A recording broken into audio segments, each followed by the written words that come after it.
स्मृतापि तरुणातपं करुणया हरन्ति नृणाम् अभङ्गुरतनुत्विषां वलयिता शतैर्विद्युताम् कलिन्दगिरिनन्दिनी तटसुरद्रुमालम्बिनी मदीयमतिचुम्बिनी भवतु कापि कादम्बिनी। तत्र रसगंगाधरस्य पाठक्रमे द्वितीयानने पाठः प्रवर्तते, यत्र अर्थालङ्काराणां निरूपणक्रमे उल्लेखालङ्कारस्य निरूपणं जायते। तत्र उल्लेखालङ्कारः कदाचित् शुद्धः भवति, कदाचित् मिश्रितो भवति। नाम अलङ्कारान्तरेण मिश्रितोऽपि अयम् उल्लेखालङ्कारः भवति। तत् सामान्यस्य नाम शुद्धस्य उल्लेखालङ्कारस्य स्वरूपं ज्ञात्वा इदानीं संकीर्णस्य नाम अलङ्कारान्तरेण मिश्रितस्य उल्लेखालङ्कारस्य स्वरूपं ज्ञातुम् इतः प्रवर्तेमहि। अस्तु, तदद्यतनपाठस्य प्रथमा पंक्तिरस्ति शुद्ध एव अत्र अयम् उल्लेखालङ्कारः रूपकाद्य मिश्रणात्। हमने आपको जो बताया कि उल्लेखालंकार जो है वो दो प्रकार से हो सकता है, शुद्ध और मिश्रित, या संकीर्ण जिसको कह सकते हैं। तो अभी तक हमने जो आपको बताया ये शुद्ध था, अर्थात इस उल्लेखालंकार में कोई दूसरा अलंकार निहित नहीं था। वस्तुतः जो मिश्रण होने की संभावना है ना, वो इसलिए है उल्लेखालंकार में क्योंकि उल्लेखालंकार आपको पहले भी बताया था इसके पाठ में कि यह ज्ञान समुदाय रूप होता है। माने एक वस्तु में अनेक ग्रहीताओं द्वारा अनेक प्रकार का जो ज्ञान होता है, तब जो ज्ञान, हम ऐसे तो एक वचन में बोल रहे हैं लेकिन अनेक ग्रहीता होने के कारण वे ज्ञान अलग अलग होते हैं। तो अनेक प्रकारक जो ज्ञान होते हैं एक वस्तु में, उसको उल्लेखालंकार कहते हैं। तो इसका मतलब क्या हुआ कि जो उल्लेखालंकार होता है वो वस्तुतः ज्ञान समुदाय रूप होता है। अस्तु, अतः समुदाय घटकत्वेन तत्र प्रयुक्ताः अलङ्काराः केचित् अन्ये भवितुमर्हन्ति इति संकीर्णोऽपि उल्लेखालङ्कारः भवितुमर्हति इति पण्डितराजस्य अत्र अस्ति वचनम्। संकीर्णोपि दृश्यते यथा, अब संकीर्ण का बता रहे हैं कि संकीर्ण कैसे होता है वो दूसरे अलंकारों से। तो पद्य देखिए आप, आलोक्य सुंदरी मुखम तव मंदहासम नंदन्त्यमंदमरविंदधिया नंदत्यमंदमरविंदधिया मिलिंदा किंचाली पूर्णमृगलांछन संभ्रमेण चंचूपुटं चटुलयन्ति चिरं चकोराः। हे आली, हे सखी, हे सुंदरी, एवं एवं एवं कुर्वन्ति जनाः प्राणिनः, ऐसा ऐसा तुम्हारे मुख को देख करके ऐसा ऐसा लोगों में भ्रम हो रहा है, ऐसा कोई नायिका के प्रति कोई कह रहा है। तो तब मंदहासम मुखम आलोक्य, स्तोकम हास समन्वितम, माने जिस पर स्मित है, ऐसा ऐसे मुख को देख करके आलोक्य मिलिंदाः द्विरेफाः भ्रमराः नंदन्ति प्रसीदंती, प्रसन्न हो रहे हैं। क्यों?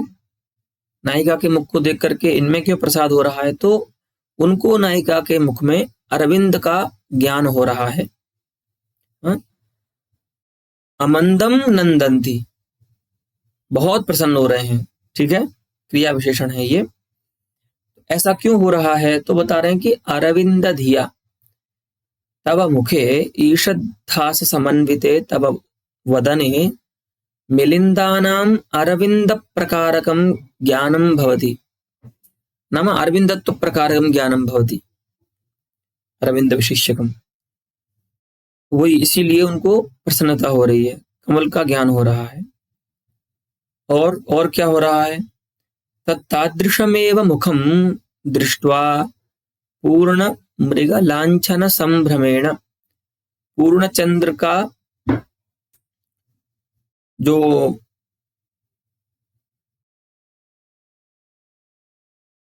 अच्छा पूर्णस्य मृगलांछनस्य,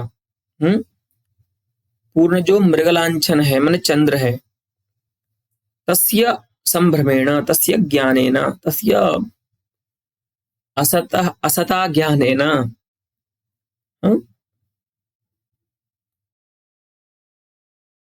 चिरम चंचुपुटम चटुलयंती अर्थात चपलम कुर्वन्ति। अपना जो चंचुपुट है, चोंच का जो अग्रभाग है, उसको चकोर पक्षी जो हैं वे चपल बना रहे हैं, अर्थात प्रयास कर रहे हैं चंद्र को ग्रहण करने का। ठीक है, जो चकोर पक्षी हैं। तो यहां पर देखिए, अत्र भ्रमद्वयमस्ति, तत्र एकः मिलिंद गतः अरविंद विशेष्यकः भ्रमः अस्ति। नाम तत्र मुख्यं तु अस्ति मुखं, तत्र अरविन्दत्व प्रकारकं ज्ञानं भवति।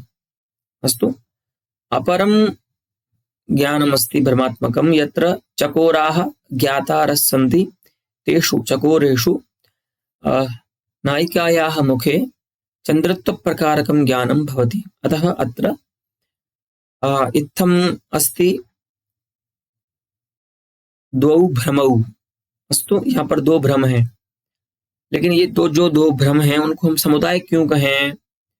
तो बस यहाँ पर यही बात जाननी है कि यद्यपि यहाँ पर अगर हम देखें तो दो भ्रांति हैं, तो दो भ्रांतिमान अलंकार तो हैं ही स्वतंत्र रूप से, लेकिन चूंकि वे दोनों भ्रांतियां ही एक विशेष्यक हैं, उन दोनों भ्रांतियों में ही जो विशेष्य है वो एक ही नायिका का मुख है, इसीलिए यहाँ पर जो समुदाय का लक्षण है कि एकस्य वस्तुनः अनेक गृहीतृभिः अनेक प्रकारकं ग्रहणम उल्लेखः, वो जो लक्षण है वो भी यहाँ पर समन्वित होगा। इसीलिए ये जो उल्लेखालंकार है इसको हम कहेंगे भ्रांति द्वय संकीर्णः समुल्लेखः, दो भ्रांतियों से मिश्रित उल्लेखालंकार है ये। ठीक है, इसी को आगे आचार्य बता रहे हैं। देखिए, अत्र एक ग्रहण रूपया भ्रांत्या, माने एक ग्रहण रूपया भ्रांत्या, माने दोनों ही भ्रांतियों में क्या है, एक भ्रांति में मुख रूप वस्तु में अरविंदत्व प्रकार ज्ञान हो रहा है, ग्रहण हो रहा है, और माने वहां पर अनेक प्रकार नहीं है, वहां पर एक ही प्रकार है। तो भ्रांति का उल्लेख से यही भेद है कि वहां पर अनेक ग्रहण होता है और यहाँ पर एक का ग्रहण होता है भ्रांति में। ठीक है, तो एक ग्रहण रूपा जो भ्रांति है, माने जहां पर किसी विषय में आरोप्यमाण का जो धर्म है वही एक गृहीत होता है, तो एक ग्रहण रूपया भ्रांत्या समुदायात्मकः उल्लेखः संकीर्णः मिश्रितः। यहाँ पर जो दो भ्रांतियां हैं जिनमें मुख रूप विशेष्य में तद्भिन्न प्रकारक जो भ्रम हो रहा है, उस भ्रम से, उस प्रकार के दो भ्रम से यहाँ पर जो उल्लेखालंकार है वो संकीर्ण है, मिश्रित है। अस्तु, इत्थम अत्र संकीर्णता अस्ति उल्लेखालंकारस्य। अस्तु, पुनः अलंकारांतरेण संकीर्णतां व्याकर्तुम् इतः उपक्रमते आचार्यः। पश्यन्तु, वनितेति वदन्त्येतां लोकाः सर्वे वदन्तु ते, यूनां परिणता सेयं तपस्येति मतं मम। उल्लेखालंकारे भ्रांतिमतः संकीर्णताम् अभिधाय इदानीम् अपह्नुतेः अलंकारस्य संकीर्णताम् आचार्यः प्रस्तौति। कथम अपह्नुत्यापि उल्लेखः संकीर्णो भवति, कैसे अपह्नुति अलंकार से उल्लेखालंकार संकीर्ण होता है, मिश्रित होता है, इसमें अब बताएंगे। अस्तु, इस पद्य में इसका सामान्य अर्थ यह है कि अत्र कश्चित् नायकः तत्प्रेयसीं विषयीकृत्य तद्गतं रामणीयकम् अत्र प्रस्तौति, तद्गतं रामणीयकं तत्र आनयति पद्ये। पश्यन्तु, सर्वे लोकाः ताम् एतां वनिता इति वदन्ति। अन्य जो लोग हैं संसार में मेरे अतिरिक्त, वे सभी उसको वनिता कहते हैं, स्त्री कहते हैं, नायिका कहते हैं। अस्तु ते वदन्तु नाम, अगर उनको ऐसा लगता है तो उनको लगे। तुमको क्या लगता है तो अपना बताएंगे। मम मतमस्ति किम यद यूनां परिणता सेयम,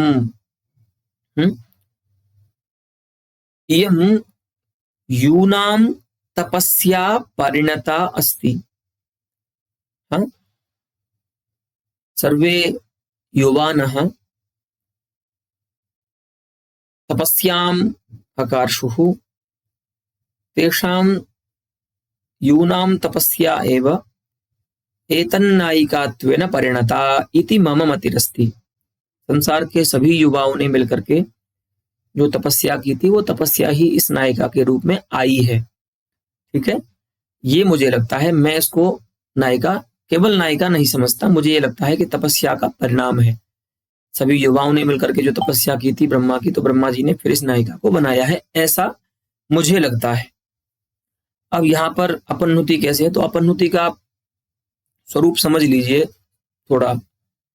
वो ये है कि ऐसे तो इसके बाद ये अपन्नुति अलंकार आएगा यहाँ, लेकिन अभी सामान्य रूप से आप इतना समझ लीजिए कि प्रस्तुत पदार्थ जो है उसका निषेध करके अप्रस्तुत का जो स्थापन होता है उसमें, है ना, उसको हम अपन्नुति कहते हैं। ठीक है, नेदम नभो मंडलमंबुराशि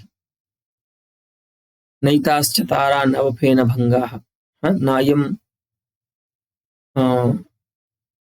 शशि कुंडलिनः फणीन्द्रः। इस प्रकार से जहां पर जो उपस्थित है उसको निषेध करके अप्रस्तुत का जो स्थापन है, अप्रस्तुत का जो अभिधान है, उसको हम प्रकृतम या निषिध्यान्यत, इस तरह से उसका लक्षण है अपन्नुति का। सापन्नुति ही इत्यादिकम जिदस्ति।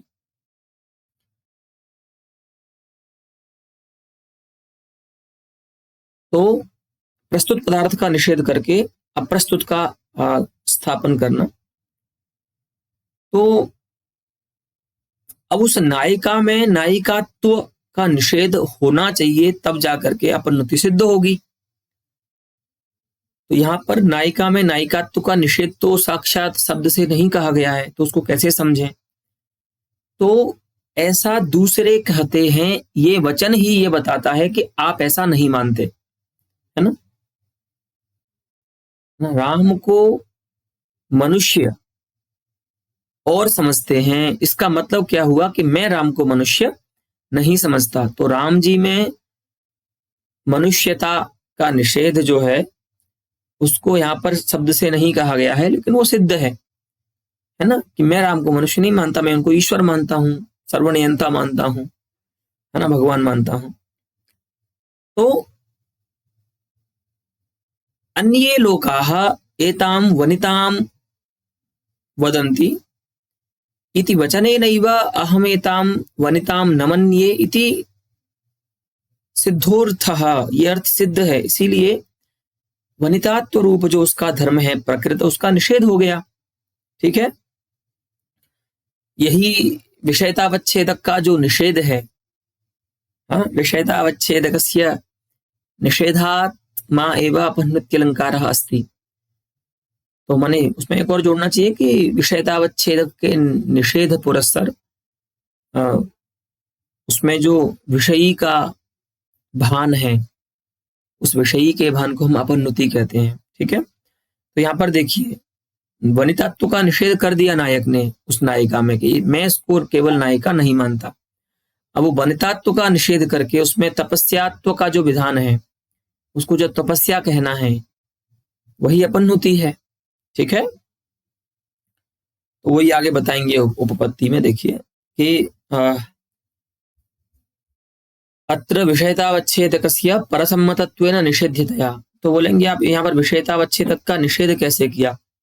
तो भैया विषयतावच्छेदक का निषेध यद्यपि यहाँ पर शब्द से नहीं किया गया है, लेकिन परसम्मतता जो है विषयतावच्छेदक की, वही उसका निषेध है। आप सब ऐसा मानते हैं, इसका मतलब क्या हुआ कि मैं उसको ऐसा नहीं मानता। तो तत्र परसम्मतत्वमेव अत्र शब्देन प्रस्तुतमस्ति, तेन अहम् एनमर्थं तादृशं न स्वीकरोमि, एनमर्थं तादृशं न अहं मन्ये।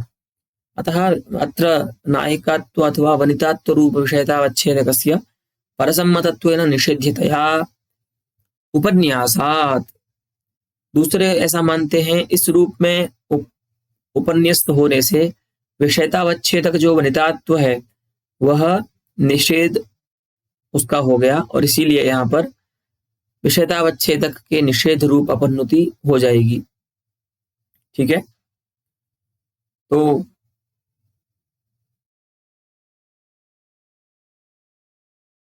वही बता रहे हैं कि अत्र विषयतावच्छेदकस्य वनितात्वरूपस्य धर्मस्य परसम्मतत्वेन निषेध्यतया उपन्यासात् अपनुतिरस्ति, और तया अपनुत्या अत्र उल्लेखः संकीर्णः अस्ति, उल्लेखः मिश्रितः अस्ति। इदानीम् उल्लेखः कथं, यदि अपनुति अस्ति चेत् उल्लेखस्य सामान्यं स्वरूपं किमस्ति? एकस्मिन् वस्तुनि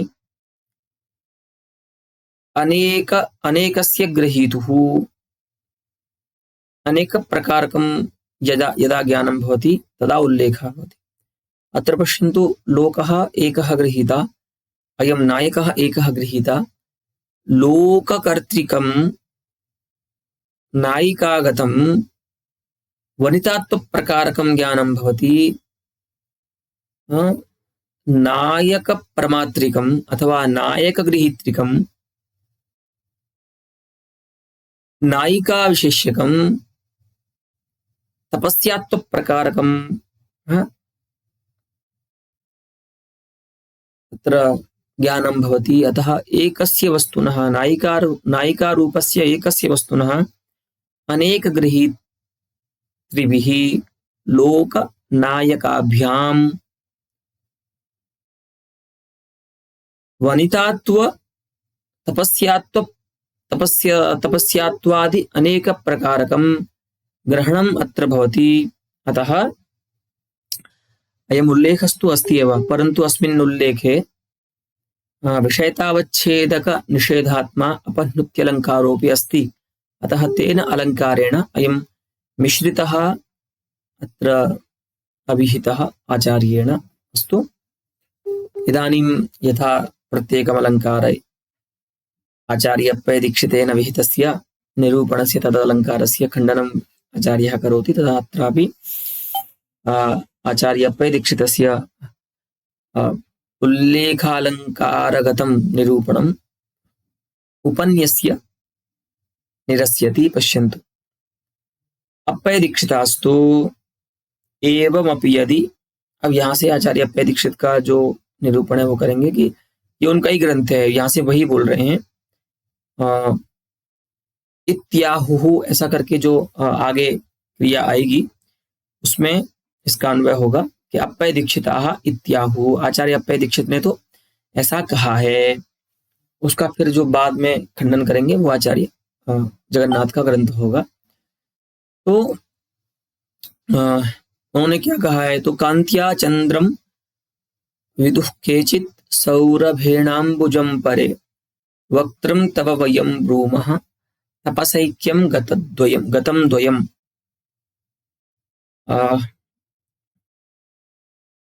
संसारे अयि वनिते, संसारे केषाञ्चन जनानाम् अयं भ्रमः अस्ति यत् इदं तव वक्त्रं चन्द्रः अस्ति, ते चन्द्रम् एतद् विन्दन्ति। हाँ, तो कांतिया चंद्रम विदुः, माने कांति के कारण तेरे मुख को कुछ लोग चंद्र जानते हैं, और केचित सौरभेण, कुछ लोग सौरभ के कारण, पता नहीं नायिका के मुख में कैसा सौरभ होगा, लेकिन चलिए, सौरभ के कारण अंबुजम परे, अपरे अंबुजम विदुः, अन्य लोगों ने इसको कमल समझा। किसको समझा? तो वक्त्रम तव वक्त्रम केचित कांतिया चंद्रम विदुः केचित तद भिन्नाः सौरभेण अंबुजम विदुः। आप क्या मानते हैं? तो करें हम तो वयम तो तपसा द्वयम ऐक्यम गतम ब्रूमः, हम तो ऐसा मानते हैं कि इन दोनों ने तपस्या की, कमल ने और चंद्र ने तपस्या की, और कोई एक पदार्थ नहीं है, तुम्हारा मुख दोनों ही है, दोनों का मिश्रण है, चंद्र भी है और कमल भी है। हमको ऐसा लगता है, इन लोगों को ऐसा लगता है कि चंद्र भी है, कोई कहता है कमल है, कोई कहता है चंद्र है। हम तो कहते हैं कि दोनों है। दोनों कैसे हो सकता है? तो बोले दोनों ने तपस्या की नायिका के मुख की सन्निधि प्राप्त करने के लिए, तो दोनों को ही ये फल मिल गया कि तुम्हारा मुख बन गए दोनों। ठीक है, तो तपसा द्वयम ऐक्यम गतम इति वयम ब्रूमः, हम तो ऐसा मानते हैं। इत्यत्र अपह्नवोदाहरण विशेषे अतिव्याप्तिः शंकया तदानीम् अनेकधा उल्लेखनद्वयं परमतत्त्वोपन्यास सामर्थ्यात् गम्यमानं निषेधमिति नातिव्याप्तिः। तदानीम् अनेकधा उल्लेखनं निषेधास्पृष्टत्वेन विशेषणीयम्। आचार्य अप्पय दीक्षित का ये कहना है कि आपको उल्लेखालंकार के विशेषण में निषेधास्पृष्टत्व को विशेषण बनाना चाहिए ग्रहण का। निषेधाभाव को विशेषण बनाना चाहिए कि निषेध नहीं हो, जहां पर निषेध का स्पर्श नहीं हो, विषयतावच्छेदक के निषेध का स्पर्श न हो, ऐसे ही ब्रह्म को हम क्या कहेंगे, ब्रह्म समुदाय को हम उल्लेख कहते हैं। क्योंकि अगर निषेध हो जाएगा तब तो अपहनुति अलंकार में अतिव्याप्ति हो जाएगी। तो वही बता रहे हैं। अब यहाँ देखिए क्या है कि ये जो उदाहरण दिया कांतिया चंद्रम विदुः, ये अपहनुति अलंकार का उदाहरण है। यहाँ पर अपहनुति अलंकार है कि ये जो वक्ता है वह चंद्रत्व और अंबुजत्व आदि माने वक्तृत्व रूप धर्म का निषेध हो रहा है यहाँ पर, और उसमें उसको चंद्र, अंबुज या दोनों का मिश्रण, माने कुछ भी जानिए, लेकिन ये तीनों ही पदार्थ क्या हैं? अप्रस्तुत पदार्थ हैं। तो मुखत्व रूप प्रकृति धर्म का निषेध करके उसमें इन तीन अप्रस्तुत पदार्थों का स्थापन हो रहा है, इसीलिए ये अपहनुति है। वही कह रहे हैं इति अपहनवोदाहरण विषय से, विशेष प्रकार की अपहनुति है, उसमें अतिव्याप्ति की शंका से क्या करना चाहिए? उसमें अतिव्याप्ति हो जाएगी, इसीलिए अनेकधा उल्लेखनम, अनेक प्रकारक जो ज्ञान हो रहा है, अनेक प्रकारक जो ग्रहण हो रहा है, उसको आप विशेषित कीजिए कि उसमें निषेध का स्पर्श न हो, क्योंकि यहाँ पर तो निषेध का स्पर्श है। अगर आप निषेध का स्पर्श नहीं करेंगे तो यहाँ पर भी क्या हो रहा है? एक वस्तु का अनेकधा उल्लेख हो रहा है, अनेकधा ग्रहण हो रहा है, इसीलिए अपहनुति अलंकार के उदाहरण में भी उल्लेखालंकार की अतिव्याप्ति होने लगेगी। इसीलिए हम माने आचार्य अप्पय दीक्षित ऐसा कहते हैं कि उल्लेखालंकार में ग्रहण विशेषण बनाइए निषेधास्पृष्टत्व, अर्थात निषेध का स्पर्श, निषेध के स्पर्श का अभाव। तब क्या होगा? तो कहते हैं तत्राद्योल्लेखनद्वयम् परमतत्त्वोपन्यासात् उपन्यास सामर्थ्यात् गम्यमान निषेधमिति नातिव्याप्तिः इत्याहुः। उससे क्या होगा कि पहले जो दो उल्लेख है ना, आद्युल्लेखनद्वयम् परमतत्त्वेन उपन्यासात्, यहाँ पर क्या होगा कि पहले जो दो उल्लेख हैं, माने कांत्या चंद्रम विदुः और सौरभेण अंबुजम विदुः, इन दोनों जगह क्या है, परमतत्वेन उपन्यस्त होने के कारण, है ना, निषेध जो है वह गम्यमान है। निषेध यहाँ पर ज्ञात हो रहा है, व्यंग्य हो रहा है।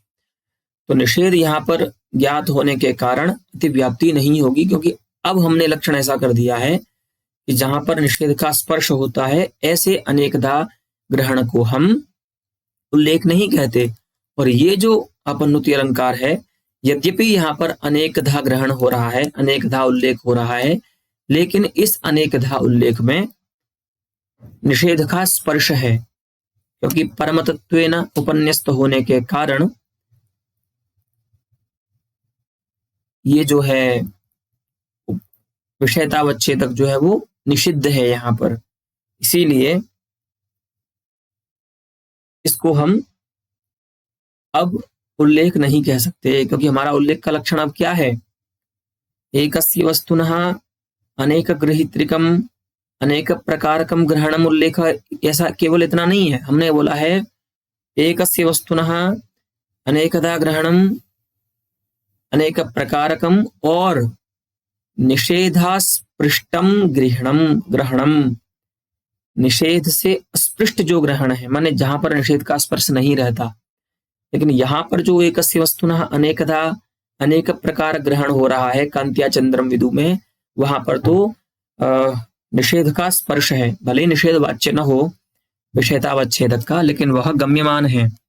हाँ, परमतत्वेन उपन्यास के सामर्थ्य से, मैंने आपको बताया ना पहले, कहीं पर भी अगर हम ऐसा कहते हैं कि ऐसा सब मानते हैं, उसका मतलब ये हो जाता है कि वक्ता उस रूप वस्तु को वैसा नहीं मानता है।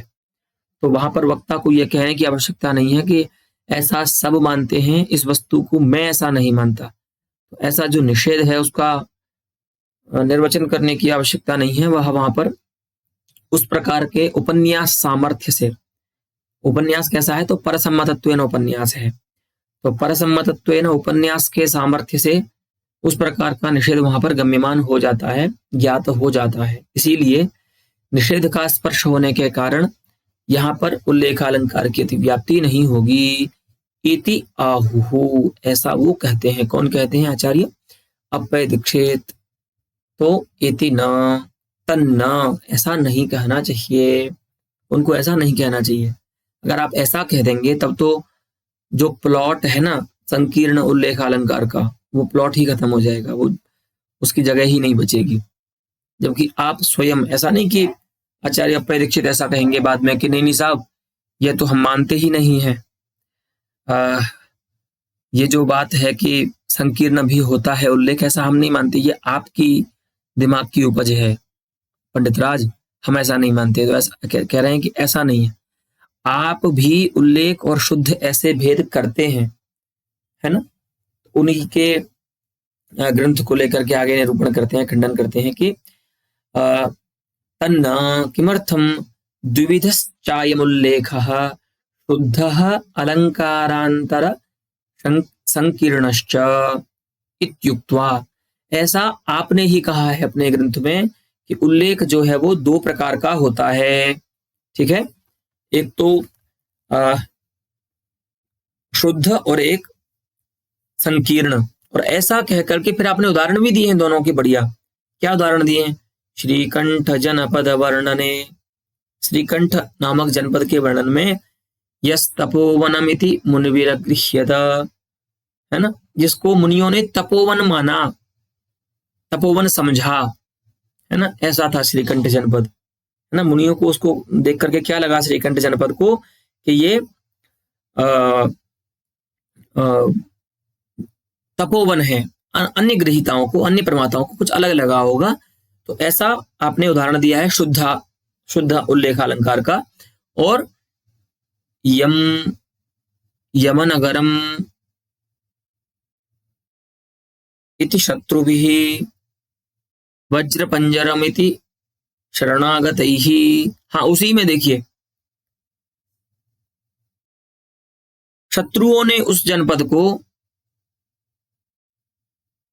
यम का घर समझा, यमनगर समझा, है ना। और वज्र पंजरम, जो शरणागत जन थे उन्होंने उसको वज्र पंजर, लोहे का पिंजरा समझा। ठीक है, कि अब हमको कोई नहीं मार सकता, अब हम इसकी शरण में आ गए हैं, राजा के इस नगर में, श्रीकंठ जनपद में आ गए। तो आप वहां कहते हैं कि इस पूरे वाक्य में पहला जो वाक्य है कि यस तपोवनमिति मुनिभिः गृह्यत, इसको मुनियों ने तपोवन माना, यहां पर तो शुद्ध संकीर्ण उल्लेख अलंकार है। लेकिन आगे जो दो भ्रम हो रहे हैं, यमनगरम शत्रुभिः गृह्यत और वज्र पंजरम शरणागते ही अगृह्यत, यहां पर भ्रांति रूपकादि संकीर्ण है ना, यहाँ पर भ्रांति और रूपक है। ठीक है, तो और उन दोनों से माने भ्रांति अलंकार से और रूपक अलंकार से संकीर्ण उल्लेख अलंकार है। माने एक जगह ऐसा धर्म है जो आरोप्यमाण का धर्म है, और एक जगह ऐसा है जहां पर वो भ्रम, माने रूपक और भ्रांति होने में इतना ही अंतर है कि एक जगह आपको वह उस प्रकार का धर्म जो अवास्तविक धर्म है वह आहार्य होकर के ज्ञात होता है, और एक जगह अनाहार्य होकर के होता है। रूपक में आप ऐसे धर्म का ज्ञान आहार्य रूप से करते हैं, माने जान करके करते हैं, और भ्रांतिमान में अनाहार्य रूप से होता है। ठीक है, तो जैसे भी हो, अन्य वस्तु में अन्य वस्तु का ज्ञान जो है वह भ्रांति भी है, रूपक भी है। तो वहां पर आप द्वितीय उत्तरार्ध जो है उस वाक्य का, उसमें आप ये कहते हैं कि यहाँ पर एक जगह भ्रांति से संकीर्ण है और एक जगह रूपक से संकीर्ण है उल्लेख अलंकार। इसका मतलब ये हुआ कि आप शुद्ध और संकीर्ण ऐसे भेद मानते हैं। इसका मतलब कि संकीर्ण उल्लेख अलंकार भी होता है, ऐसा आपने माना। तो जब आप ऐसा मानते हैं तो क्यों ना इसमें आप कांत्या चंद्रम विदुः, इस पद्य में आप अपहनुति से संकीर्ण उल्लेख अलंकार मान लेते। अपहनुति से अतिव्याप्ति वारण के लिए निषेधास्पृष्टत्व को विशेषण क्यों बनाना है ग्रहण का, ऐसा बोल रहे हैं कि स्वयमेव उक्तत्वात्, है ना, तन्न, ये जो प्रतिज्ञा है ना, ये उसमें हेतु है ना। आचार्य अप्पय दीक्षितेन उक्तम वचः असत तेन इत्थमुक्तत्वात्, ये पूरा अनुमान वाक्य बनेगा। आचार्य अप्पय दीक्षित के द्वारा कहा गया वचन ठीक नहीं है। ठीक है, उनके द्वारा ऐसा खुद कहे जाने से, तो उनकी बात से उनका खंडन कर दिया। यह अपि अपहनुत्या संकीर्ण उल्लेख इत्यस्य सुवचत्वात्, माने वही कि जब आप संकीर्ण मान ही रहे हैं उल्लेख अलंकार को, तो कांत्या चंद्रम विदुः में क्यों नहीं अपहनुति से संकीर्ण मान लेते इसको उल्लेख को, है ना। वही कहना ठीक है, सुवचत्वात् उल्लेखस्य अत्र कांत्या अपहनुत्या संकीर्ण एव कथनम सुवचः अस्ति। ठीक है, यदि च एवं विध अपहनुति वारणाय निषेधास्पृष्टत्वं विशेषणम उच्यते। अगर आप बहुत आपका मन है कि नहीं साहब हम तो अपहनुति से अतिव्याप्ति वारण करके ही मानेंगे, तो फिर हमारा एक प्रश्न है। पहले तो हम आपको ये समझा रहे हैं प्यार से कि आप ऐसा मत कीजिए। अगर आपने उल्लेख के प्लॉट यानी उल्लेख के संकीर्ण इस प्लॉट को माना ही है, तो फिर आप कांत्या चंद्रम विदु में अपहनुति संकीर्ण उल्लेख ही मान लीजिए। लेकिन आप बलात् वहां पर अपहनुति मान करके और अपहनुति से अतिव्याप्ति वारण के लिए उल्लेख अलंकार जो ग्रहण है उसमें निषेधास्पृष्टत्व विशेषण बनाएंगे, तो फिर हमको अब यहाँ पर कुछ कहना है, वो सुन लीजिए। तदा उच्यते, अगर आप नहीं मानते तदा उच्यते। कपाले मार्जारपय इति करान् लेढिशसिनस्तरुच्छिद्र प्रोतान् विषमिति करी संकलयति रतान्ते तल्पस्थान् हरति वनिताप्यं सुखमिति प्रभामत्तश्चन्द्रो जगदिदमहो विभ्रमयति। इदानीं चन्द्रः स्वमयूखान् विकीर्णति तत्र पृथिव्यां तु तत्तद् अधिकरणे प्रकीर्णाः मयूखाः चंद्रकिरणाः जनेषु तत्तद् जीवेषु भ्रममुत्पादयन्ति। चंद्र के किरण जब अलग अलग आश्रयों पर जा रहे हैं तो जो जीव है ना उनमें अलग अलग प्रकार का भ्रम उत्पन्न कर रहे हैं। ठीक है, ऐसा ये पद्य है, देखिए।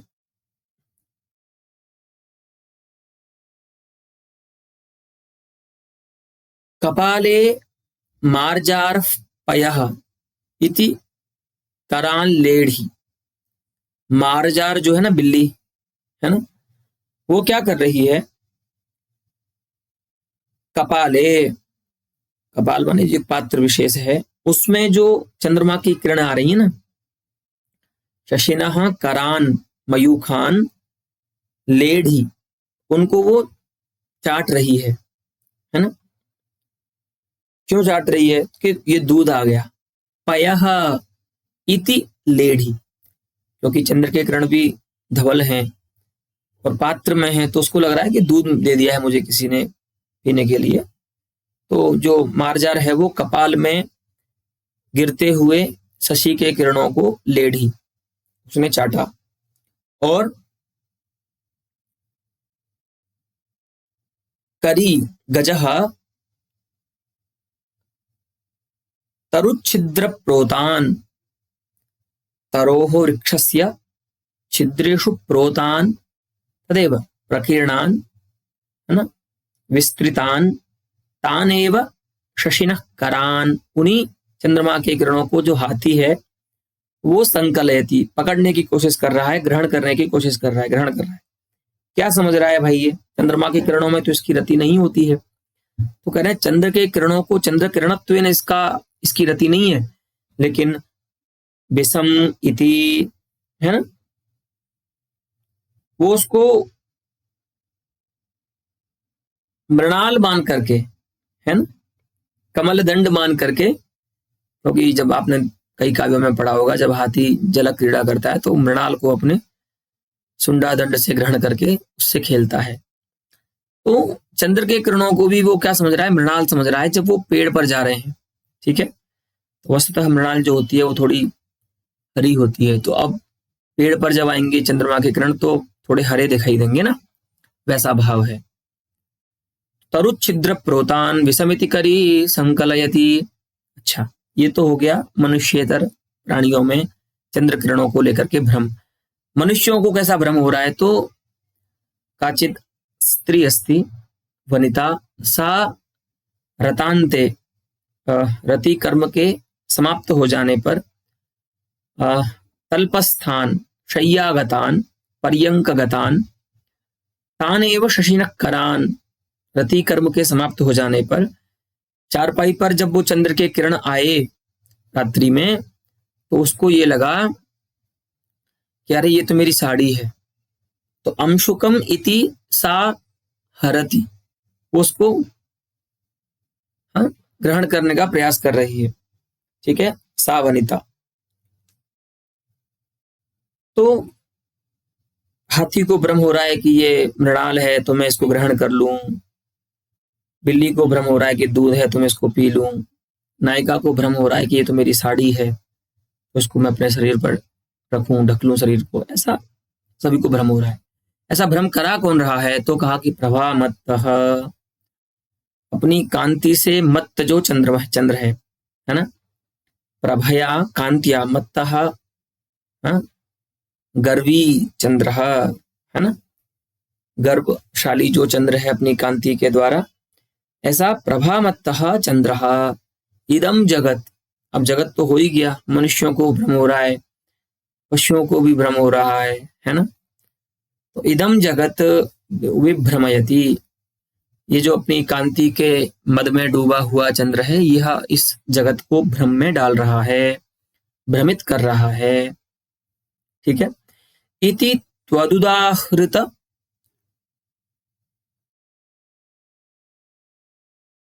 भ्रांतौ अति प्रसंगः कथम नाम वार्येत। आपने इसको भ्रांति का उदाहरण दिया है,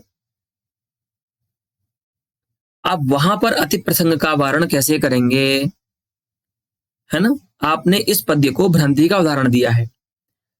अब हमारा ये प्रश्न है कि उल्लेख अलंकार का जो लक्षण है, एकस्य वस्तुनः अनेक गृहीतृकम अनेक प्रकारकम ग्रहणम उल्लेखः, वो लक्षण इसमें समन्वित हो रहा है। तो यदि तत्र अपहनुति वारणाय निषेधास्पृष्टत्वं ग्रहणे विशेषणीयम् इति यदि उच्यते तदा अत्र भ्रान्तौ अतिप्रसंगः, अत्र भ्रान्तिः अस्माभिः स्वीकृता, वयम् अत्र भ्रान्तिं मन्महे इति नास्ति, भवान् एव अत्र भ्रान्तिमन्तम् अलङ्कारम् अस्थापयत्। अत्र भवता एव साधिते भ्रान्तिमति अलङ्कारे कथम अतिप्रसंगः वारयितुं शक्यः, ऐसा प्रश्न है। तो बोले पहले समन्वय तो करो, कैसे यहाँ पर उल्लेख होगा कैसे। तो बता रहे हैं कि मार्जाराद यनेक गृहीतृक। सबसे पहले तो आप ये समझ लीजिए कि यहाँ पर इस ग्रहण के, इस ज्ञान के जो प्रमाता हैं वो तीन हैं। कौन कौन है, तो मार्जार है, करी है और वनिता है। मार्जाराद यनेक गृहीतृक अनेकधा उल्लेखनस्य, और अनेकधा उल्लेख भी है, माने पयस्त्वेन विसत्त्वेन और अंशुकत्वेन अनेकधा उल्लेख हो रहा है। कस्य, तो एकस्य वस्तुनः, कस्य, शशि किरणस्य, चंद्र के किरणों का। तो एक चंद्र के किरण का पयस्त्वादि रूप से मार्जारादि अनेक प्रमाताओं को ज्ञान हो रहा है, इसीलिए उल्लेख अलंकार है। उल्लेखन से तत्रापि सत्वात्, है ना। और हेतु भी देखिए, ऐसा बताया था ना कि निमित्त वशात उल्लेख के लक्षण में, तो कह रहे हैं हेतु भी है। स्व प्रियाहार लिप्सारूप निमित्त भेदाच। सभी को जो अलग अलग ज्ञान भी हो रहे हैं उसका हेतु है स्व प्रियाहार लिप्सा रूप। पहला तो दो में अपना अपना प्रिय आहार है, ठीक है। मार्जार के लिए पय प्रिय आहार है और हाथी के लिए विष मृणाल जो प्रिय आहार है। और अंतिम में लिप्सा सामान्य ले सकते हैं, प्राप्त करने की इच्छा। तो प्रियाहार की लिप्सा रूप कारण से सभी को यहाँ पर उस प्रकार का भ्रम हो रहा है। तो मतलब पूरी तरह से यहाँ पर उल्लेख अलंकार का लक्षण समन्वित होता है, ठीक है। तो फिर आप यहां कैसे, चलो वहां तो आपने निषेधास्पृष्टत्व से कर दिया वारण, ये लगे यहां कैसे करेंगे, हैं। तो अब ये मान ली प्रश्न अगर आचार्य जगन्नाथ से कर दिया जाए तो मानते तो आप भी यहाँ पर भ्रांति मान अलंकार हो। बोले कोई दिक्कत नहीं, हम भ्रांति भी मानेंगे उल्लेख भी मानेंगे, क्योंकि हमारी व्यवस्था क्या है कि भ्रांति अलंकार से संकीर्ण उल्लेख हो सकता है ना, वी हैव नो प्रॉब्लम।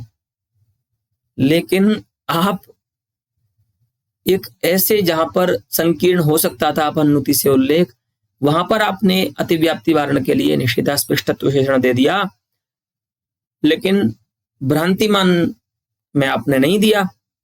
भ्रांतिमान में भी तो उल्लेख की अतिव्याप्ति हो रही है, कपाले मार्जारः में, यहां भी दीजिए। तो यहाँ पे आपने दिया नहीं है, तस्मात, इसीलिए एक काम करो, ये भी आपका गलत नहीं है, हम तो ये कह रहे हैं, लेकिन इसको भी क्या मान लो, भ्रांति से संकीर्ण उल्लेख मान लीजिए और उसको अपहनुति से संकीर्ण उल्लेख मान लीजिए।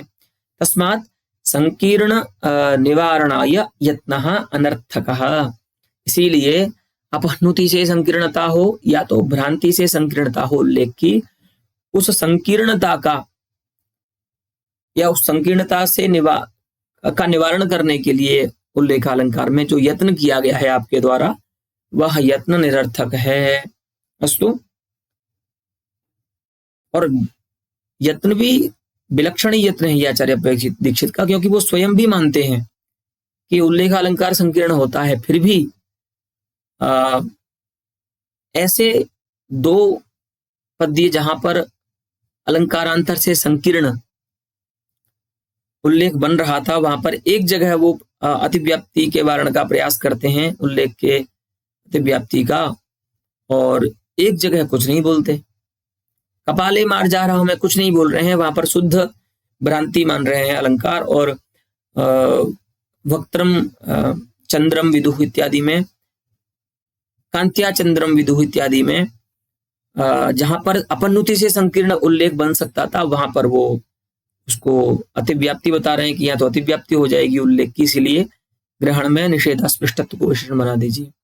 इत्थम यह उद्यमः अस्ति, यह प्रयासः अस्ति आचार्य प्रदीक्षितस्य संकीर्ण निवारणाय उल्लेखालंकारस्य प्रयासः अनर्थकः निष्फलः अस्तु। तद् अत्र अलम् एतावता पाठेन इतः अन्यैरपि अलङ्कारैः संकीर्णस्य उल्लेखस्य अलङ्कारस्य वयम् उदाहरणं ज्ञास्यामः आगामिनि पाठे। अस्तु, धन्यवादः।